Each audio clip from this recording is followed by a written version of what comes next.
so fortunate to have here with us today a woman who has built her career on over 30 years of executive search experience and has become an internationally recognized leader in disability employment. As a result of her personal experience with epilepsy, she developed a passion for helping people with disabilities secure worthwhile employment and has devoted herself to advocating on behalf of our community, the epilepsy community. So without further ado, please join me in welcoming Joyce Bender.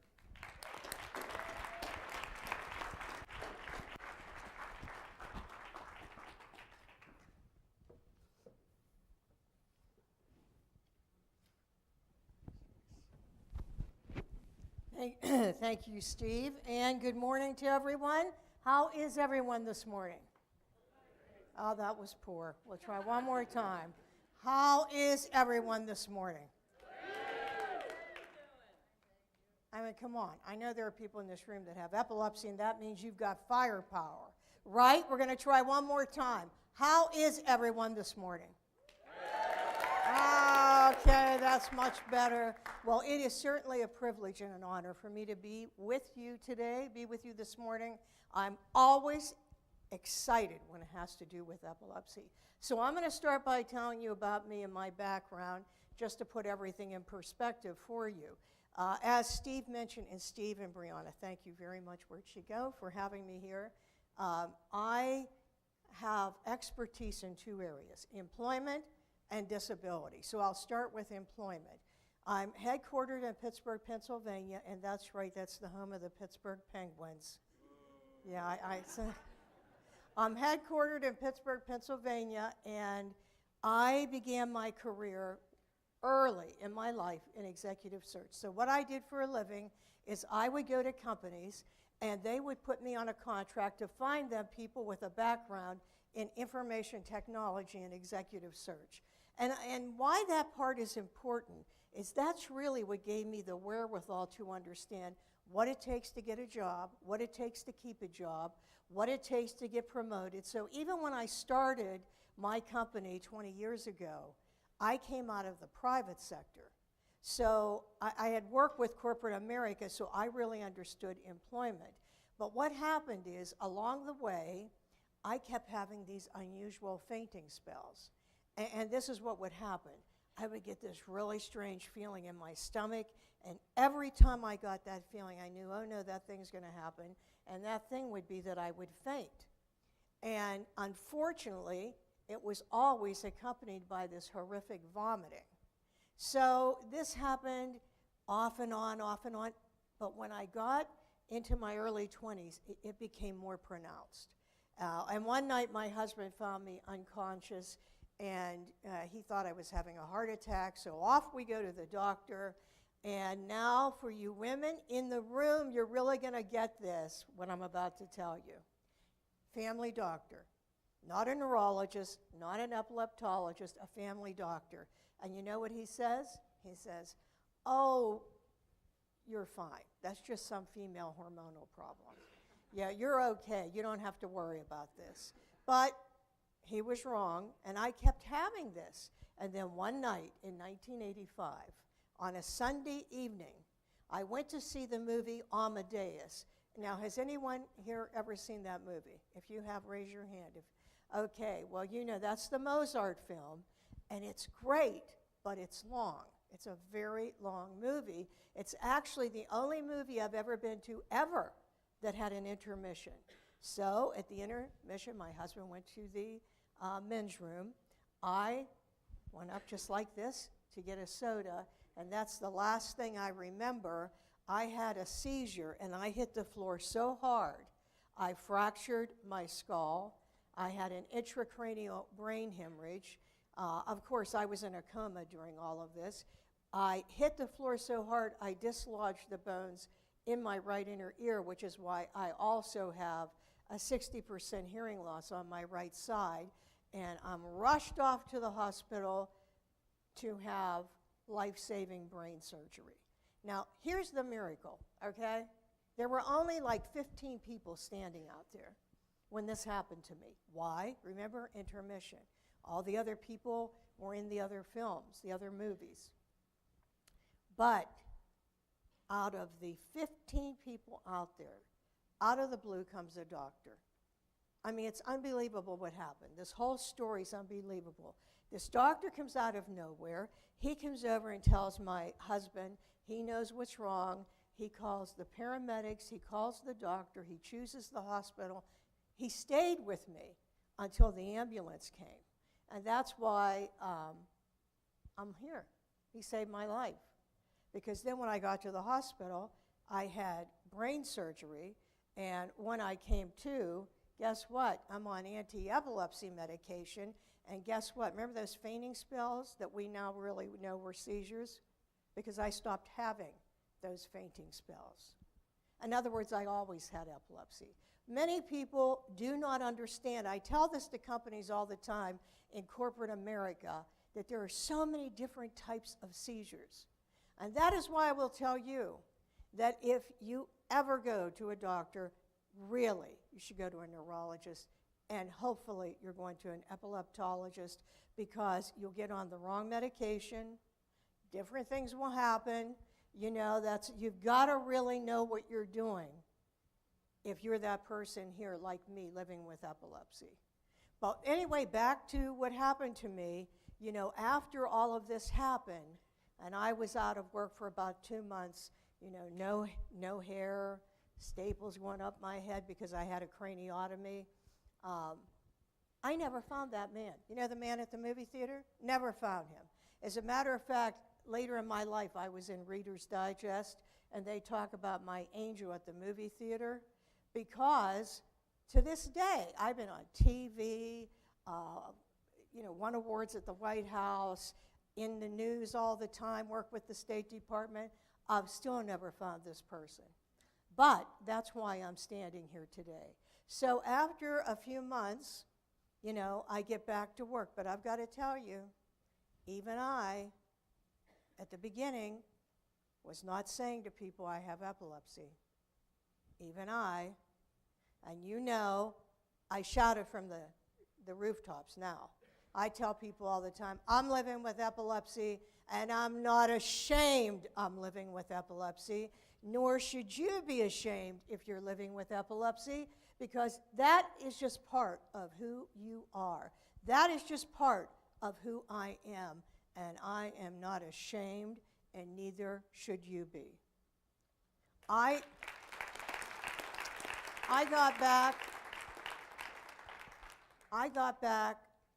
to work, and it wasn't long after that I hear about, now I'm on Dilantin, you know, now I'm on medication.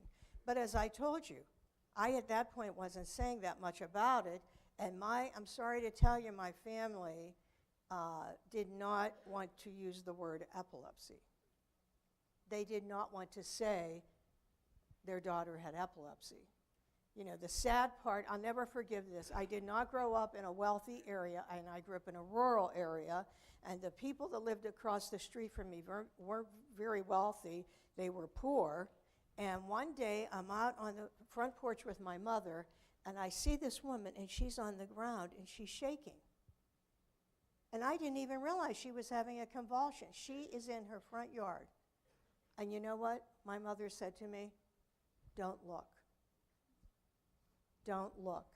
And sadly, that is how it is. But I did look, and I am here.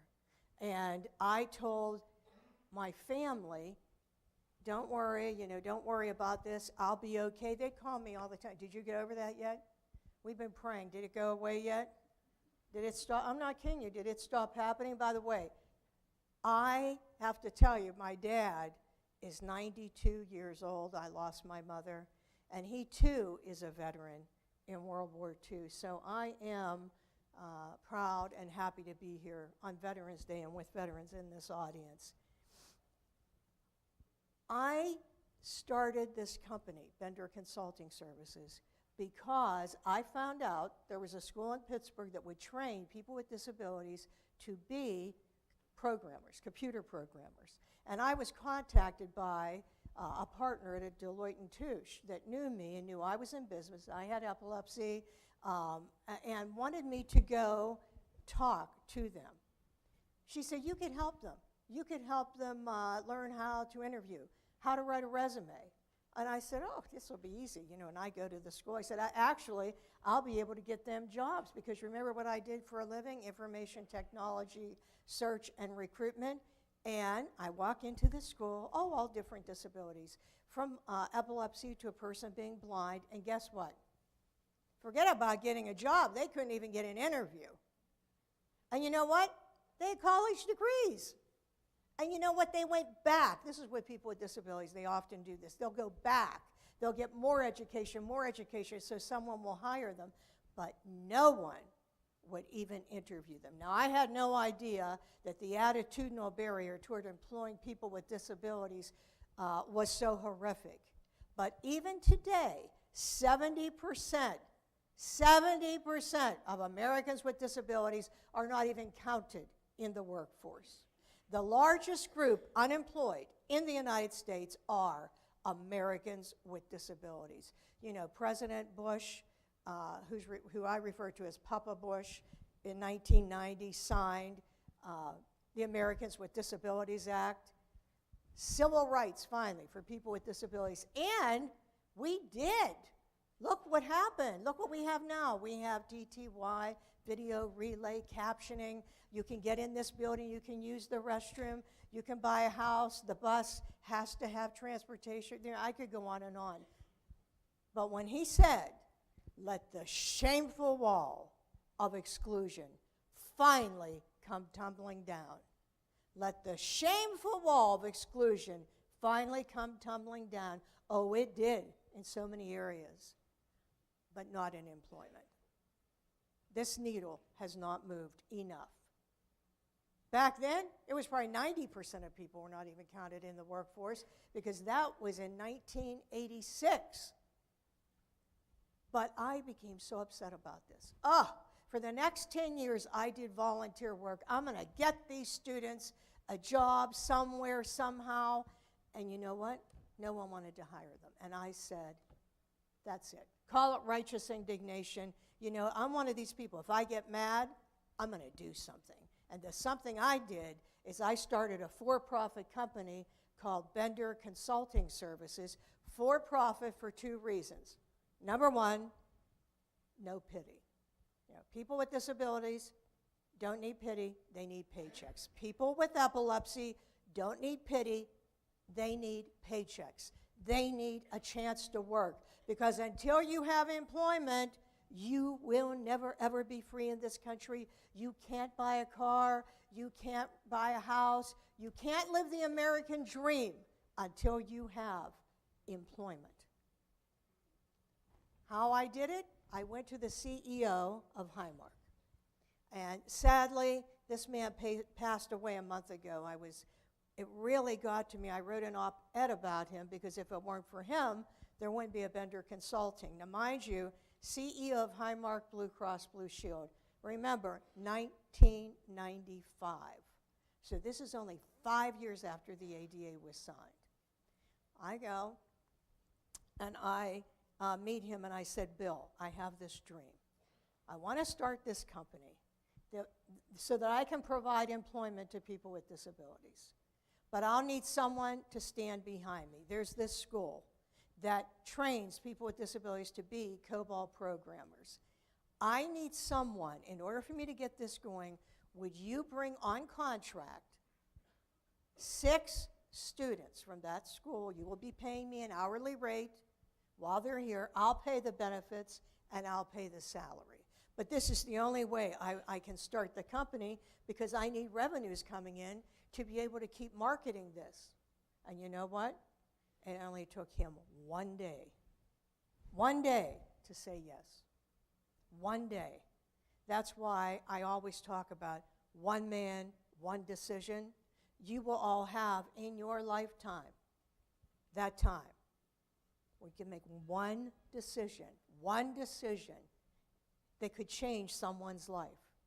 Look what happened. Now over 1,000 people with disabilities have employment. One man, one decision. You in your life, you're going to have that time where you have to make a decision.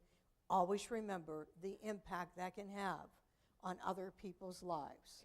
So I started in Pittsburgh with Highmark, then I start working with Bayer Corporation, Bayer Aspirin, Then I start working with Computer Sciences Corporation. Now today I work with PNC, Cigna, Comcast, and I work with the federal government. As a matter of fact, I've worked for 10 years with the National Security Agency, and former Attorney General Dick Thornburgh, when he was talking about my company, he said, wow, there's this company in Pittsburgh, they are able to find employment for people at the National Security Agency, which, as you probably know, is an intelligence agency like the CIA. He said, so here's my question. What's your excuse? Now, what he meant, to work for them, you have to have a pristine background.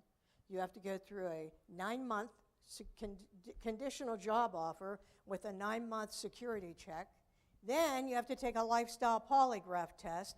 Then you have to move to Fort Meade, Maryland, and these jobs are engineers, mathematics, finance, IT. See, those are the areas I work in.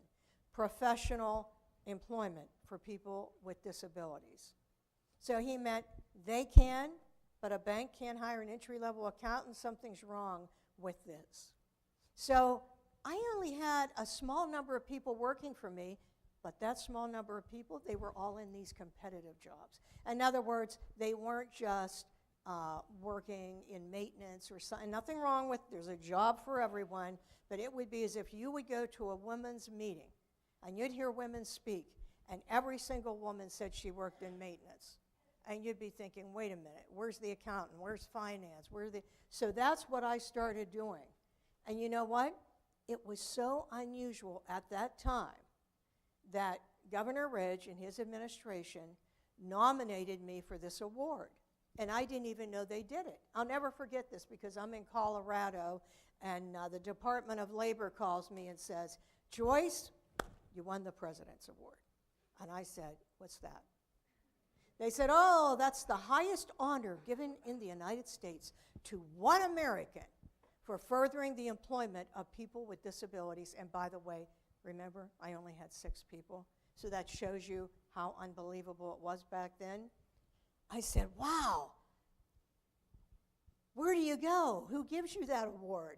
They said, you go to the White House and the president gives you that award, which I almost passed out when they told me this. And when I went, by the way, it wasn't like, here's an award for education, here's an award. It was me. It was me. And I received the award from President Clinton. And, you know, do you think I ever thought I'd be walking in like this while the Marine Corps band plays Hail to the Chief with the President of the United States by my side? Want to know how nervous I was? I almost walked right in front of him. Because, like, this was an unbelievable thing that was happening. And he looked at me and he said, you know what you are? You're a patriot. And you know why? Employment. Remember what I said? You'll never be free in this country? I got involved in Washington, D.C. in all of this. Actually, the person that finally had to choose who will win this award in the Department of Labor was someone I bet you've heard of before, Tony Coelho. And Tony Coelho, the author of the ADA, is my best friend since 1996. As you probably know, he's very involved in the Democratic Party, but talk about bipartisan. Very close friends with the Bushes, because you know, epilepsy doesn't care if you're Republican or Democrat. If you're going to have a seizure, you're going to have a seizure. But Tony Coelho, who lives with epilepsy and who was the author of the Americans with Disabilities Act that I just talked about, isn't that amazing?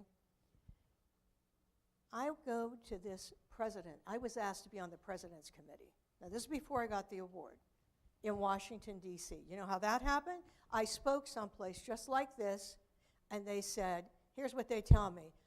It was at the Ritz-Carlton, and it was with Mitsubishi Electric America Foundation. And they were giving special honor to cities that were part of this, and Pittsburgh has this event in this program for kids with disabilities that was connected to them called TechLink. So I was invited. I walk in. They say, oh, we have a lot of people here right now. You know what? You'll have to sit in the back of the room. I said, okay. So and you won't be able to go to lunch either, because this is all filled up now. See, I was invited, but I was invited by another person, not directly by them. I said, okay. And Mary, who's with me right here, my chief operating officer, she was so upset that she said, hey, look, just let her have lunch. I'll leave. No, sorry, neither one of you.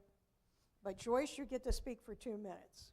So I go up, I speak for 2 minutes. I sit down, and this man in a wheelchair comes over and says, wow, I wish my boss would have been here.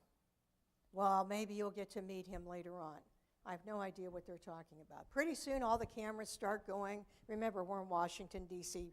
People taking pictures everywhere. And this man comes in. And he comes over to me and taps me on the shoulder and said, hey, I just heard what Richard told me about you.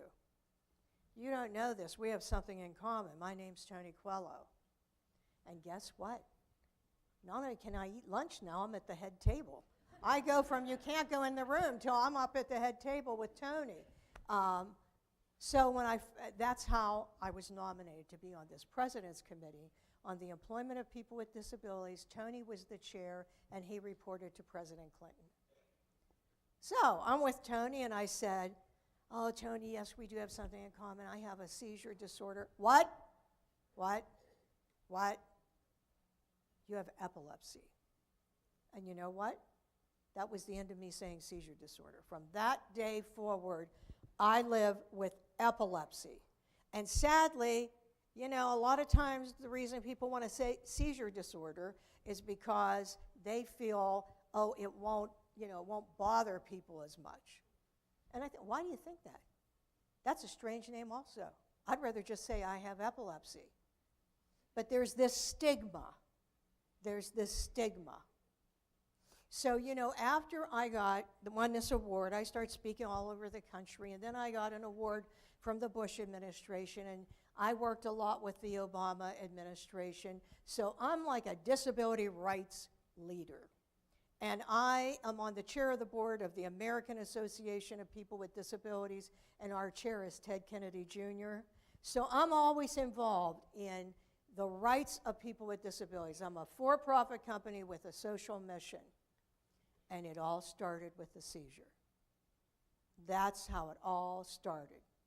I just told Lane, Lane, I just told Lane we have something in common. If you have epilepsy, raise your hand. Okay, well, you all have something in common with me. When you have a seizure in your head, you have all this electricity and you have all these storms going, and if in your house there's a big storm, what happens? All the lights go out, just like when you have a seizure, right? So I tell people, that fits my personality because I've got firepower in my head.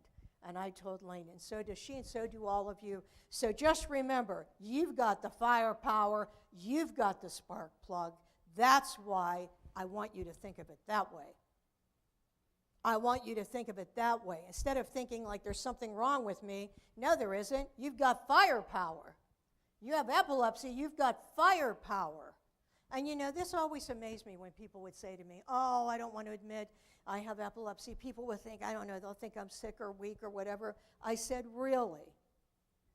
Well, I know you probably don't like the Pittsburgh Steelers either, but I don't know if any of you remember, he was just nominated recently, and hopefully he'll get it one of these years to be in the Hall of Fame, Alan Faneca. Alan Faneca played for the Pittsburgh Steelers. One time I had my picture taken by him. Here's me. It's like I was with King Kong Bundy. I mean, he is really big. And you know what? He has epilepsy. And you know what? He talks about it all the time. And I assure you, the other team doesn't say, whoa, we better not hit him very hard because he has epilepsy. I mean, he lives with epilepsy. Many people that are famous live with epilepsy. And this is why we've got to break down that stigma. So tell me, raise your hand. What do you think people think? Why is there a stigma? What do you think people think? What? Yes.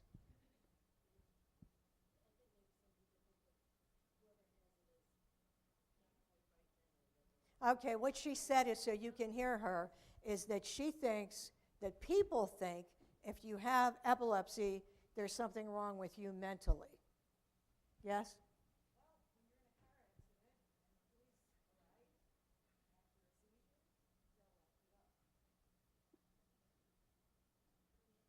They locked you up. Okay, see, this is where, remember what I said about disability rights? See, people with disabilities have to fight for their rights. You're a free citizen. That is totally wrong. That's unacceptable. And if that ever happens to you, any of you, again, you immediately contact AAPD, the American Association of People with Disabilities, because we have attorneys. This is where Ted Kennedy, I was telling you, is the chair. She said that she had a seizure and the police arrested her and locked her up. She was driving a car. She had an accident, she had a seizure, and the police arrested you. How long?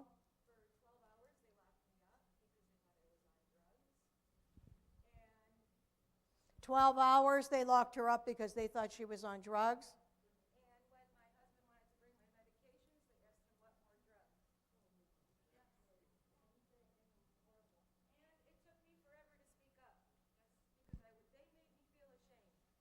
Well, don't you ever feel ashamed. Again. Good. Good, good. Now listen.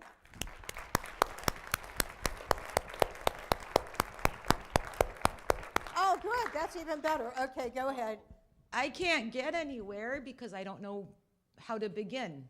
I need a little bit of support, a little bit of push. I've tried, but I feel like my feet are stuck in cement. My daughter can tell you, and my sister can tell you. I didn't tell my sister what happened to me till 6 months later, because I felt like I was in a time capsule. I can't explain it. Oh, no. You were treated unjustly. Very unjustly. You were discriminated against. And for them to handcuff me and for them not to believe me, and then put me in, and I'm not lying, to take me to the police station in order for them to get their paperwork, and then put me in the backseat of a car that didn't have fabric, and then just be on the vinyl seats, and then moving around when they're driving. I don't know. Okay, here's what I want you to do. I want you to write that story. Oh, I have. No, and send it to me. Okay. And Brianna has my card. But also, I would assume, Brianna, that they should call you, since you're right here in Michigan, if something happens, right? Okay, so what's the website, or how do they reach you? You can stand up so they know. Hey, give her the microphone.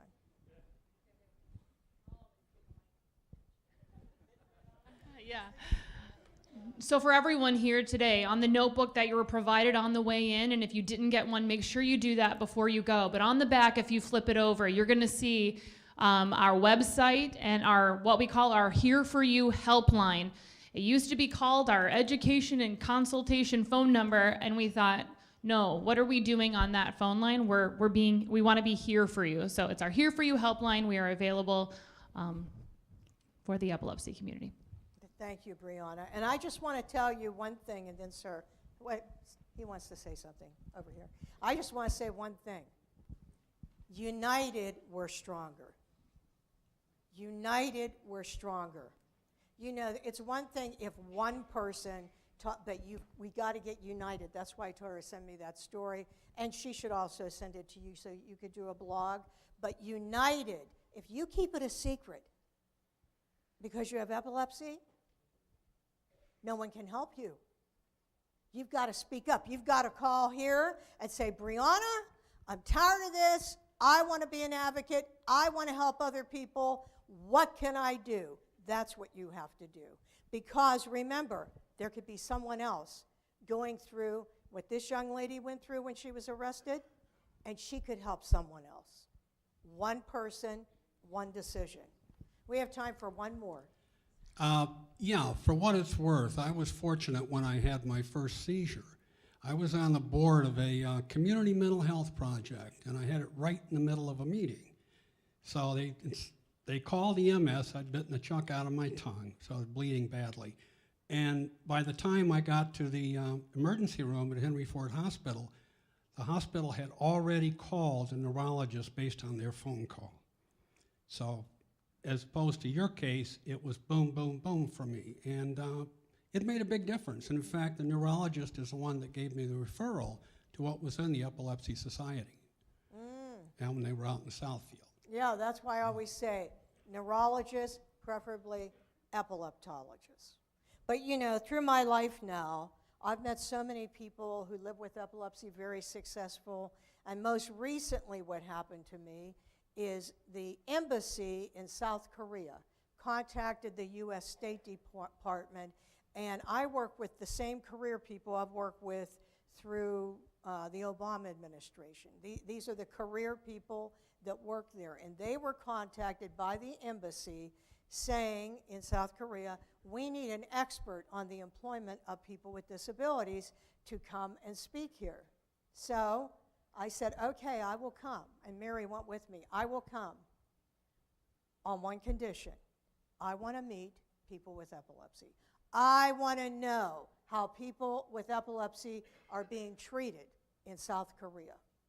So, no problem. You know, they arranged this, and so I went and I spoke to disability rights groups, I spoke to the government, I spoke to businesses. My whole thing was, you need to employ people with disabilities, and as you might guess, in South Korea, it's far worse than it is here. So, the one night, okay, these 5 or 6 doctors, neurologists, and an epileptologist, they're coming to meet me. I thought it was going to be all people with epilepsy, 2 people with epilepsy, and all these doctors. Here's what happened when I walked in the room. Dr. Hung, he walked straight over to me and he says, we don't say epilepsy now, we say cerebral electric disorder. I thought, you know what? Like, I wouldn't want to walk around saying, hey, I have a cerebral electric disorder, but that's how much they hate the word epilepsy. I'm going to tell you how much they hate it. Women, married women, who are diagnosed later in their life with epilepsy, they hide the medication until their husband goes to work. And the reason they do that is if a man finds out his wife has epilepsy, he leaves her. Children, even in kindergarten, no, you can't go to school. You have epilepsy. One teenage girl had a seizure at school. This is before they knew. You know what they did? They went and drew chalk around her body, like you see on these criminal shows after someone's been killed. They drew the outline. You know why? Don't walk over there. It's contagious. Don't go where she is. The stigma is so horrific that parents will go to the hospital and tell the doctor about their child, but not take the child with epilepsy. And I'm sorry. Yes, that's right. She said they don't understand. Well, not only do they not understand it, they think you're cursed.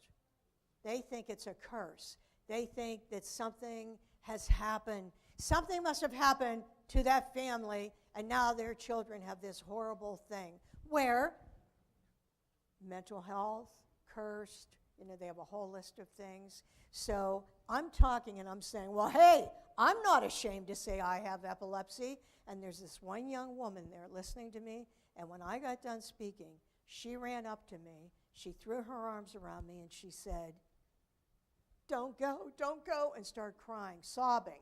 Don't go, don't leave.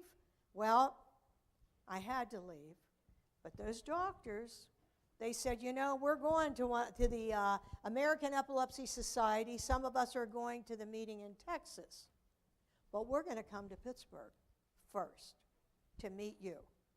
So I arranged this whole day for them, going to Allegheny General, going to the Epilepsy Monitoring Center.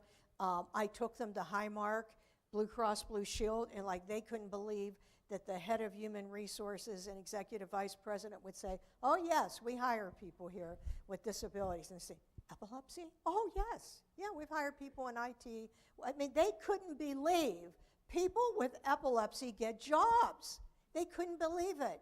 So then our local affiliate, the Epilepsy Foundation of Western and Central PA, which I know you know our rock star, Peggy Beam Jelly, she arranged with the board. We took them to this beautiful restaurant on top of Mount Washington, these doctors, to dinner that night. By the time they leave, they said, we're going to have you come back to South Korea.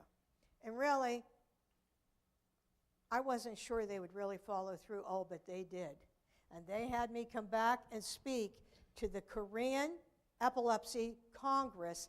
And, you know, like our U.S. Capitol, they had me speak at this huge event with another congressman there about epilepsy and stigma and how we have to end stigma.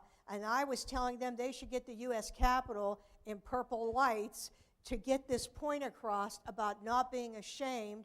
And guess who I saw? That girl. Remember that young girl I told you about? She came running over to me and she said, I went back to school. I went back to school. One person, one decision, that one thing, just that one thing impacted me so much.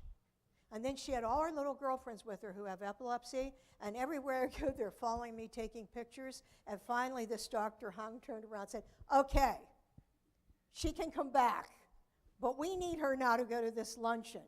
But that's because they couldn't believe it. This American that talks about living with epilepsy. And it was one of the most unbelievable meetings. They gave me all these presents, but the whole time I spoke, it was about stigma. Because I explained to them, stigma prevents employment.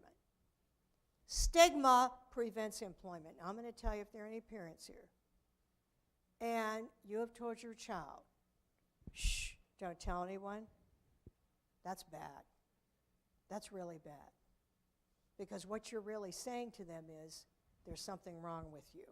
If you tell your child to hide, what the heck do you think you would think? What I thought. Don't say that word. What's that mean? That means it's bad. Why would my parents tell me that? Don't ever tell that to your child. We have this great program in Washington, D.C. for the kids. The Kids Speak Up Policy Institute. I know Lane has been there. And when I speak there, because you won't be surprised now when I tell you that many kids with disabilities are bullied more than any other group in the United States. Brutally bullied. I remember the first time I spoke there, Lane, and this little 11-year-old girl, Emily, stood up and said, Miss Bender, I have a best friend, and she told me I couldn't go to her mother's party.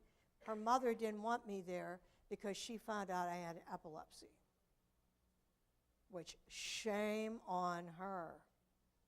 But Facebook, Twitter, social media, you're ugly, you're weird.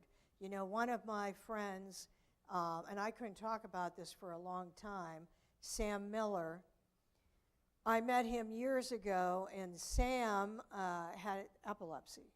And when he would be in school, these boys would come over, and they would hit him in the head, and they would say, come on, let's see a seizure. We want you to have a seizure. And Sam attempted suicide. He slit his wrist. He was in the hospital. When he came out, guess what they said? Come and see us the next time. We'll tell you how to do that right. His entire life, he was bullied. He was actually on Epilepsy USA magazine with Tony Quello. But when I met him, it was later in his life. And he said, I'm so ashamed. I said, Sam, you should never be ashamed. And Sam and I became friends. And Sam also has depression. And about 6 years ago, when his mother called me and told me she couldn't find him, I knew. I just knew. And sadly, he walked into a river under a dam and took his life. Now, I'm telling you this story because we've got to support our young people, okay? We've got to support our young people. They are bullied, social media, everywhere. Many young people with epilepsy have taken their own life. That's got to stop. As a matter of fact, when I speak, I always talk about muchness. Muchness, let me tell you what that is. Did anyone see years ago the most recent Alice in Wonderland movie where she's like 19? Okay. Well, Alice is 19. She goes back to Wonderland. And the first person she meets is the Mad Hatter, played by Johnny Depp. And he says, Alice, Alice, thank God. Oh, Alice, thank God you're here. The Queen of Hearts. She's trying to destroy Wonderland. Oh, thank God you're here. You can help us. No. No. Alice, yes, you can't. No, I can't. Alice, you can help us. No, I can't. And he walked over to Alice, put his finger right like this, and said, Alice, you've lost your muchness. Muchness, that's what makes you strong. That's where you believe you can do anything. That's when you're a young person, you don't care what other people say because you know you've got it going on. You don't care what they say about you. You know who you are. A beautiful, awesome, young person, and you're not going to listen to people telling you that. You're not going to listen because you have muchness. And when I teach, I have a Bender Leadership Academy, and when I teach young people, you'll see it. You'll see on Facebook. Miss Bender says, don't lose your muchness. But guess what? That applies to everyone. That applies to adults, too. Remember when you were growing up, and you had all these dreams, and you thought you could do all these things, and then, because of epilepsy, you start thinking, well, no, I can't, and you became very distraught. And get back the muchness, folks. Get it back. Keep that muchness. You don't believe what other people say. They're like the people I just told you about in South Korea. A month ago, I went to Indonesia. The U.S. State Department sent me to Indonesia. And when I went there, I thought, oh, it can't be worse than South Korea, but let me tell you, it was far worse than South Korea. First of all, abject poverty everywhere, open sewage, no infrastructure. When you go to the hotel, they have bottles like this sitting there for you in the bathroom so that when you brush your teeth, you don't use their water. Just total poverty. Well, people with epilepsy there, they get sent to the witch doctor. That's where they go. And you never see the child because parents hide their children. They don't want anyone to know that they have a child with a disability, especially epilepsy. Oh my goodness, why would you ever tell that? When I went there and I spoke in front of them and said, I'm living with epilepsy and I'm not ashamed I'm living with epilepsy, they were absolutely couldn't believe I would even say the word. Now, we've come a long way here, but we still have people, even when I go speak at a company about employing people with disabilities, I just always know there's going to be someone in that room that has epilepsy but won't tell anyone. I always know. You know why? I'll be discriminated against. I'll be looked upon differently. People won't think the same about me. That's what's got to stop. Now, I told you what happened there. There are people in this room that do not have epilepsy. I know some of you work in the area with EEGs, is that? Yes, here in the audience. When you deal with epilepsy, don't act like there's some sick person. Don't do that. I hate when people do that. I hate when you go in to a monitoring center or wherever it is. Are you okay, honey? Do you feel okay? You know, I say, do you feel okay? I feel fine. How do you feel? But you know, don't do that when you're talking to someone with epilepsy. Don't act like that. How should you treat someone with epilepsy? The way you treat anyone else. Anyone. Someone said to me once, well, when I meet a person, I know that, what should I say? I said, how about hello? Start with hello. You treat people the same as you would anyone else, but especially in the medical field. You know, we don't want to feel like a bunch of sick people. We have epilepsy, but as you also know, although there are children that have hundreds of seizures a day, there are also people where their epilepsy is controlled. But even me, when I tell people I have epilepsy that don't know me, they'll say, "You look okay." I can't tell. You don't look sick. And I'll say to them, "Oh my goodness, I forgot my epilepsy pin," the flashing E, so you would know that I have epilepsy. But what I mean is when you meet someone and you're in the medical field, you treat that person with one word. You know what it is? Dignity. Dignity. You treat that person the way you would want to be treated. It's real easy. There's this CEO that founded Cox Communication, that huge communications company. He's, of course, since passed away. And he had a saying. He would say, ask yourself one question. One, is it right? You, when you're dealing with people with epilepsy, ask yourself one question. Is it right the way I'm treating this person? Is it right to make them look as if they're not the same? Hey, we know we have epilepsy. Like, we don't need you to advertise that to us. We already know we have epilepsy, but you have to treat the person the way you would treat anyone else. The way you would treat anyone else. Tony Coelho taught me a long time ago. He said, epilepsy does not define me. Epilepsy is part of who I am, but guess what? I'm glad I have epilepsy. And guess what? So am I.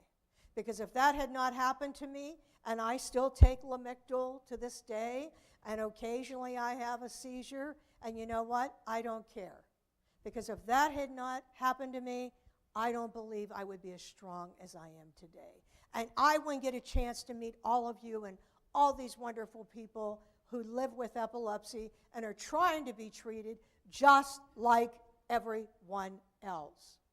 Now, I know you have this local epilepsy organization here, and I hope you support them. Because, you know, when you're trying to do things to help people, it's hard to do it without money. It really is. And I don't care if it's $1. You know, I don't care if it's just $1. But you should support them. What is the website? epilepsymission.org. What'd I say? epilepsymichigan.org. Okay. Here's why I'm telling you that. This Thanksgiving, we all have so much to be thankful for. You should be thankful you are not in Indonesia the way I just described. You realize the people there don't have medication. Think about that. They're having ongoing seizures. That's why people die.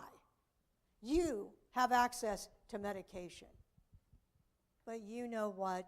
This holiday season, you've got to say to yourself, is it right? What? I can't give up that one Starbucks coffee?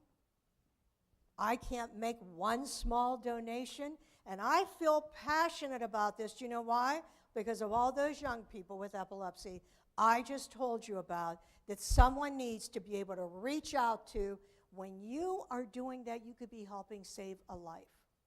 It's not fun when you're in the 7th grade and you have a seizure in the hallway and kids call you freak, you know, stop shaking, you're weird. It's not funny. You know, people are still shocked to this day when they found out Prince had epilepsy. Here's this major rock star, and I thought, well, do you know how many other people there are with epilepsy, like Elton John? But do you know how many other people there are that have not disclosed? And once people start disclosing they live with epilepsy, you're going to see the biggest change. So guess who that has to start with? You. It has to start with you. You have to not be ashamed. You have to be willing to talk about it. One person, one decision. What if the person, a young person you're talking about, has been going through, I mean, I'm not kidding you. I have kids they're spit on. I have kids, they steal things from them. I have kids, they throw them down the steps. This one young girl with epilepsy in Colorado, they would get her, throw her against the lockers. She had Steven Johnson syndrome. So she had lost her vision in this one eye, and you could tell something had happened. So she wore these black sunglasses. So one kid would come up on one side of her and blow this air horn, and then the other kid on the other side would take the glasses. And then they got her beautiful white jacket that she loved and filled the pocket with ketchup. I mean, I could be here all day telling you these stories because I started this Bender Leadership Academy 20 years ago, and I work with high school students. And by the way, go on Facebook to the Bender Lead On Team page. On Facebook, Bender Lead On Team, and join that page because you know what it is? Young people across the United States living with disabilities. So sometimes someone will go on there and they'll say, someone spit on me, or they did this, or they did that. And all of a sudden, people come out of everywhere. Hey, girl, I've been there. I'm here for you. And all of a sudden, you have friends. So let me tell you what happened to Julie. Julie met me, and Julie also knew Jim Abrams. Do you know who he is? Ketogenic diet. And she was then referred to me. So now she tells me the school would not allow her to be in the choir. Why? Because she was some kind of distraction, being blind and using this cane that she used. She has partial seeing, but it's hard for her. Her parents tried something, nothing happened, so I said, really, I have a radio show. It's on Voice America for the past 10 years. It's called Disability Matters with Joyce Bender. Every Tuesday, it's on every Tuesday. And if you go to my website, you can hear the old shows, Tony Coelho, Alan Faneca. This month, I just had Peggy Beam Jelly on because I try to focus on epilepsy, on my radio show this month. But you're going to also hear young people on there, like Julie.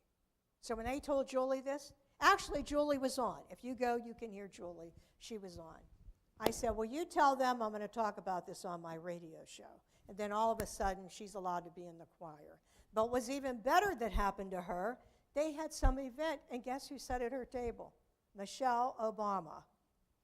And I said, okay, well, when she asks you what school's like, I hope you tell her. I'm thinking, I bet they're dying. Here they are, because the school was connected, and she's with the First Lady. I'm thinking they're probably dying afraid of what she's going to say. But you know what? We need to speak up. We need to speak up. So I want to tell you, I am going to ask you if you have any questions before I stop, but I just want to tell you, don't be ashamed you're living with epilepsy. Never, ever, ever, ever be ashamed, ever. And don't let anyone try to take it from you. Don't let them try to take that dignity from you. You stand strong and you stand tall and you say, I'm living with epilepsy. I'm not ashamed I'm living with. You be there for other people. You be the champion. You be there to help other young people who are living with epilepsy and people that want to work. We got to get jobs. We got to work. People with epilepsy deserve employment just the way everyone else does. And don't forget, keep your muchness. No matter what, you keep that muchness. You know how awesome you are. I tell my young people every day when you get up, you look in the mirror and you say, I'm awesome. I'm awesome. You're awesome. I'm awesome. Do you understand? Okay, I know we only have a few minutes, so before I go, because sadly when I leave, I have to get ready to fly back to your favorite city, Pittsburgh, home of the Pittsburgh Penguins. But I just wanted to ask, does anyone here? Yes. Wait a minute. Wait, we have a few questions. Where's the microphone? This will give me a chance to walk right over here. Yep. Get a When you drink. do you disclose that on an application, or do you just don't mention it when you're applying for a job? When you're applying, you don't mention it. Why? Because I believe people discriminate. So I would say that no matter what. Like, say you had depression or bipolar disorder. The ADA, they are not allowed to ask you. Now, when you get the job, if you want to tell someone, that's up to you. You know, all the people I know that are advocates, yes, they do tell. Hey, I'm living with epilepsy. This is what happens if I have a seizure. You don't have to, though. That's your personal choice. But when you first apply, no, Mary, was there something you wanted to say?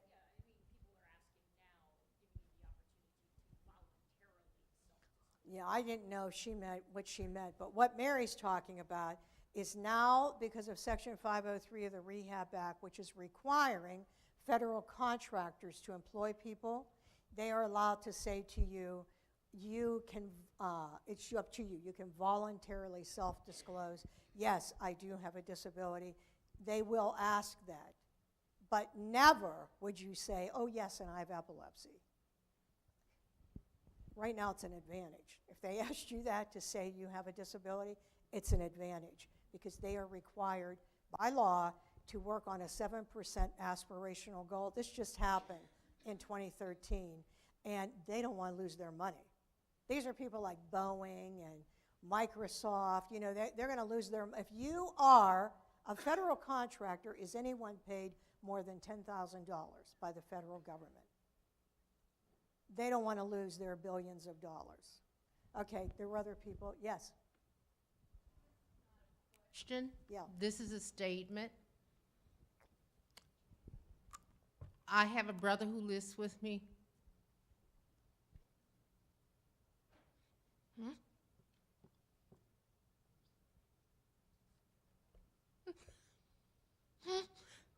Who has it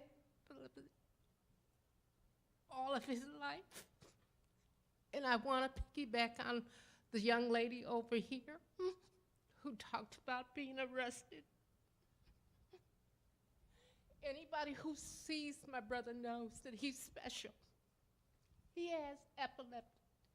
When he was younger, he was arrested also. You can look at him and tell that he's special.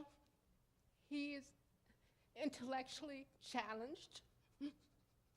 The other issue, and some of you will not get this, he lives in the United States of America, but being an African American male makes him extremely vulnerable to being arrested or shot or something horrible because he is an African American male in the United States of America who is special needs and has epileptic seizures.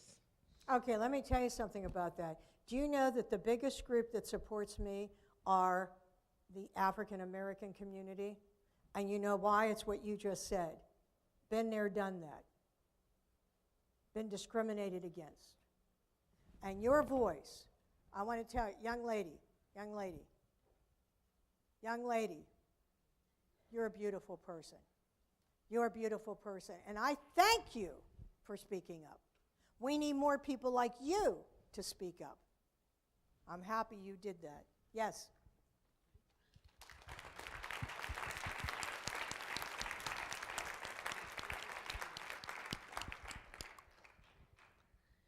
I was diagnosed with epilepsy, what year was it? In 1998. And I just want to say how fortunate I am that everybody I know accepts me. My friend here is my supporter, I guess you could say. She's the one that saw me in my first seizure. That is the first one I was diagnosed with. Called 911, and she never, ever broke up from me or anything because of that. And people that I know accept me, and I'm glad of that. And my aunt, she'd be over 100 now if she were still living. She got seizures when she was young. I'm not sure the ages, but her age, but after a while they stopped. And her family and everybody she knew just accepted her, which I think is good. And I'm so sorry for you. I don't think I got your name, but I'm sorry, so sorry for you about what happened to your brother. And I wish you and your brother and their whole family the very best of luck and fortune. Thank you.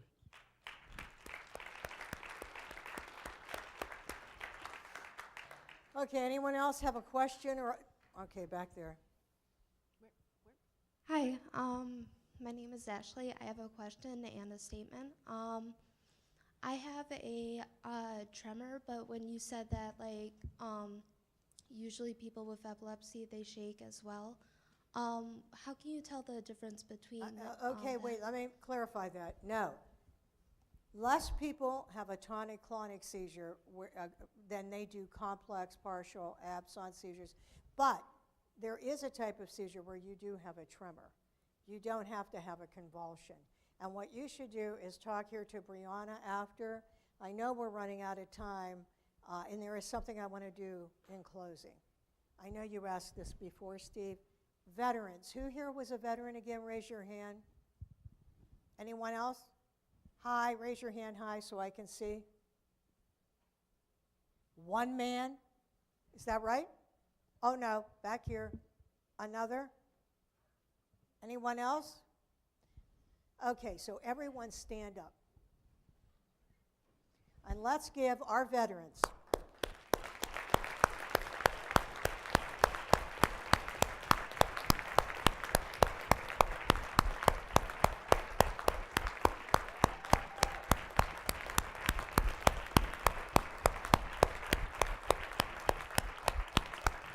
I don't care if it's 1 man, 2 men, or 1,000 men. My dad was in World War II, but I just want to tell you, I love and respect all veterans in this country. Thank you all very much.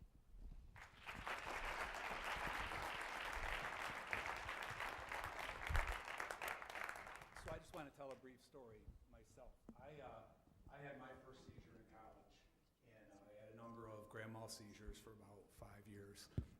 Thankfully, eventually fully controlled with Dilatin, and I'm on Lamictal now, and I'm glad to say that I'm seizure-free. But when I just got out of college, I worked for Arthur Andersen, an accounting firm, and I didn't tell anyone that I had epilepsy. I went through the same shame and stigma, and wouldn't admit it to anyone, and went through all the lonesomeness and all that. So I had a seizure over a weekend. It wasn't at work. But somebody told the partners at Arthur Andersen that I had a seizure. I didn't know that. And a couple days after that, one of the partners came up to me and he said, I just want you to know, I've talked to my other partners about your seizures, and you can stay employed with us. And that shocked me. It shocked me that that would even be a consideration, that there would be a chance that I could lose my job because I had a seizure when I was not at work. But it changed me too. And I decided at that moment, you know what? I'm not going to be ashamed. Shame on you, not shame on me. And from that point forward, I actively told people I had epilepsy. I said, yes, I have epilepsy. I looked for opportunities to tell people I had epilepsy because, damn it, that is who I am. And if you've got a problem with it, that's your problem, not my problem. So,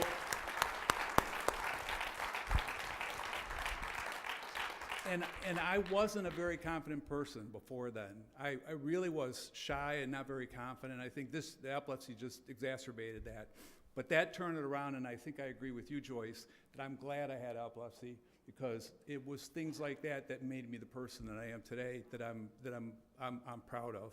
So, you know, I say that to everyone. Wear it, right? It's you, and it's not a bad part of you. It's a good part of you.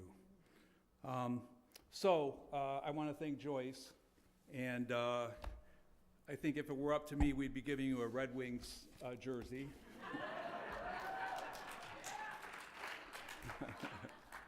But it's not. So Joyce, in deepest gratitude for coming here today, we have a small token of our appreciation. Everyone here is familiar with Shinola, a Detroit-based company that does wonderful things, and we have a Shinola gift for you to take back to Pittsburgh. Thank you. Thank you. So we hope it will serve as a reminder of the lives you've touched, particularly those here today. And I'd ask everyone to join me in a final round of applause.